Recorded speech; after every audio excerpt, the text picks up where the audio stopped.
everyone. Dan Mabe with the American Green Zone Alliance. I am here in Boulder, Colorado, and I am next to Martyn Church, who is the founder of Eco Lawn and Garden. So nice to be here. Nice to see you.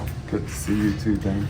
So they have been an AGZA Service Pro company for a long time, almost 2 years, I believe. We did this remotely, but this is our first visit here, and we are just so excited to see what it is they're doing in person. And Martyn, I'm going to let you kind of take us through what it is you guys do, and then also this amazing shop where it all happens. All right, thanks for coming.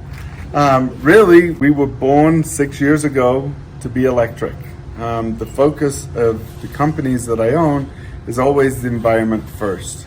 And so we started with electric lawnmowers, things like that and I thought I was going to share the lack of emissions. But everybody started talking about how quiet we were when we showed up.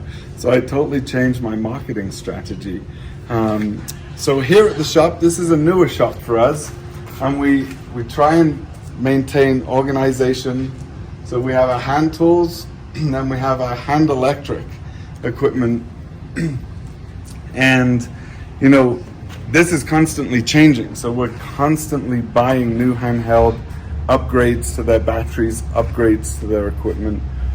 It's important for the staff to understand these upgrades, which is why it still comes and gives us classes here.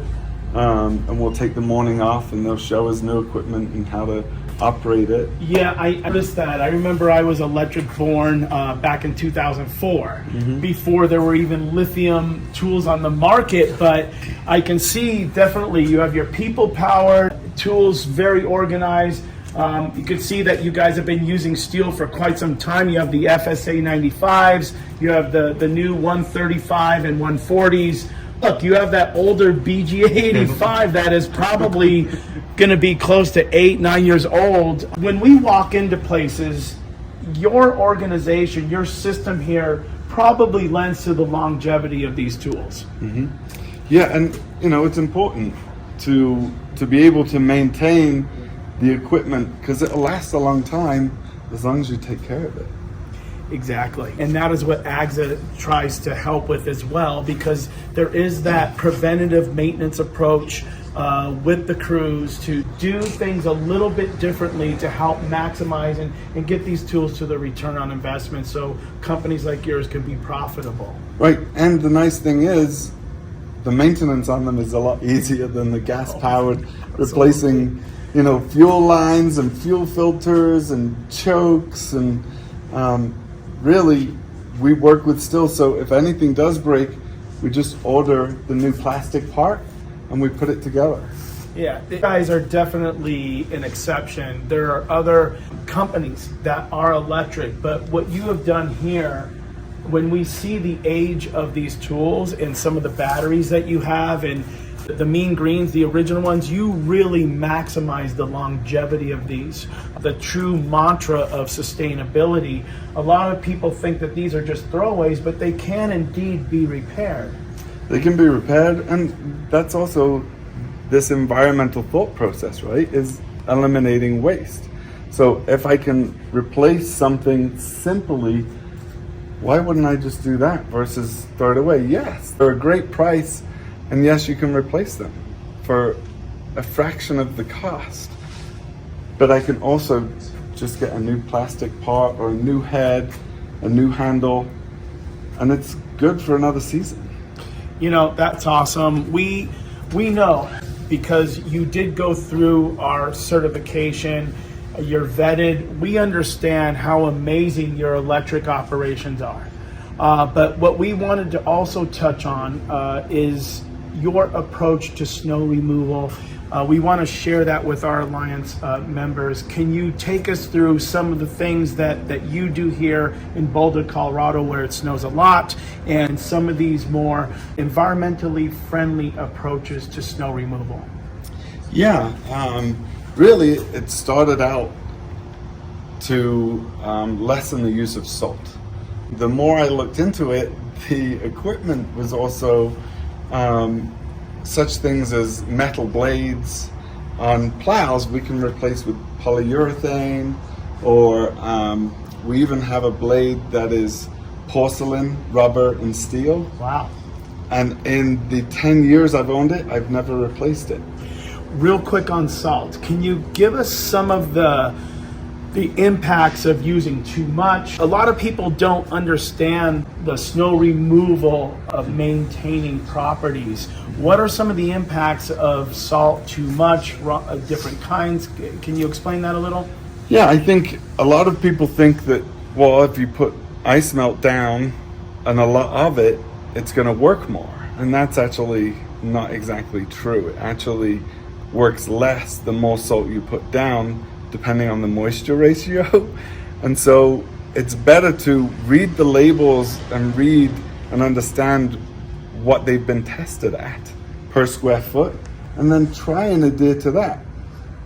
The other thing for us here in Colorado is we get so much sun that sometimes we won't put salt down on a south-facing sidewalk because the sun's going to do the work for us.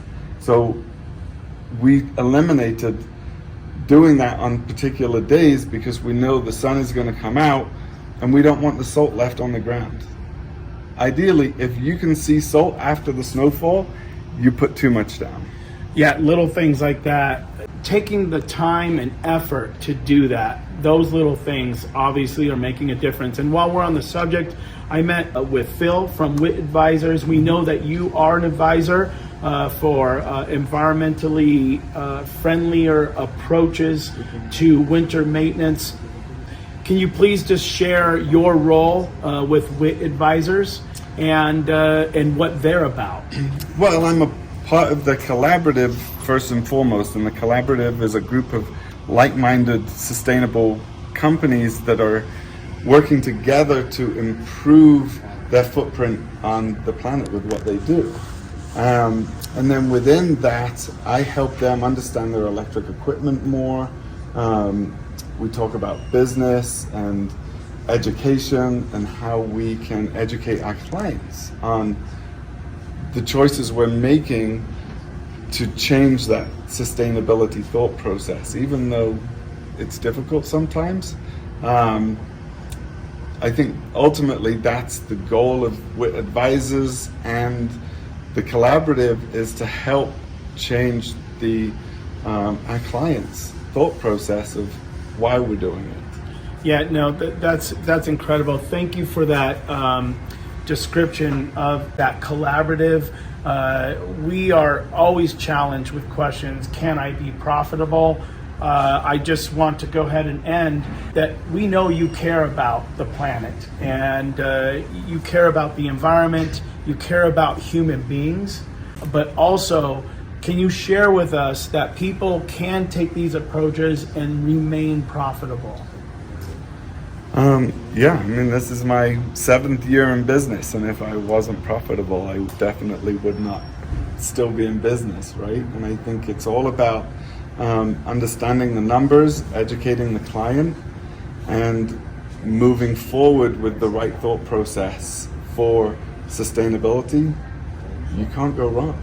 That's awesome. I can't thank you enough for letting us come here, sharing, opening up, and letting us come inside the inner sanctum, if you will.